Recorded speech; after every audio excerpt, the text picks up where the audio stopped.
Hey everybody, quite literally, welcome to the jungle. I am an Ubud Bali, and I know that I'm breaking every single photography rule by having the sun behind me so that I'm just a shadow. So this is a fail. But we just spent an entire evening failing. We were trying to get the day1leadership.com website up, which we finally succeeded at, but we spent the night failing at getting it done when we wanted to. And what I want to talk about, I figured, is now that we've wrapped it up, because it took all night on my side of the world, was I wanted to talk about a cultural cliche that's associated with failure. And I talk about cultural cliches in the podcast and a lot of the blogs that we're going to be posting. A cultural cliche to me is one of these mantras or ideas or slogans that get repeated again and again, like life tips, as if they're really good ideas.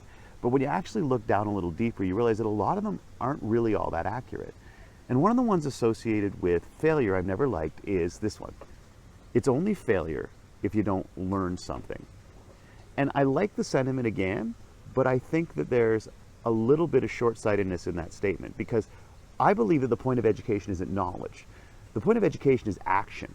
The point of education is to empower and enable you to do something that you couldn't do before. So what's important is what you learn from failure. It's what you do with that knowledge, how you put those lessons into action. So after you fail at something, I don't think the question should be, what did I learn from that? I think the question should be, what am I going to do now? Now, your next course of action should be better informed as a result of the stuff that you just learned. But don't allow yourself to be content with the idea that, well, I learned something that I'm going to use someday. Make sure you ask yourself, what can I do now? And when you ask, what did I learn, you're looking back. When you ask, what can I do now, you're still pulling from that previous experience and what you're now capable of doing with it, but the focus is on looking forward. So it's only failure if you didn't learn something? Nah. I think it's only a failure if you learn something and don't do something with it. So make sure that after a failure, your question isn't, well, what did I learn? And you're content with that. Make sure your question is, all right, what can I do now? This is the Day One Leadership video blog. This is day one. Every day is day one. I'll see you again soon.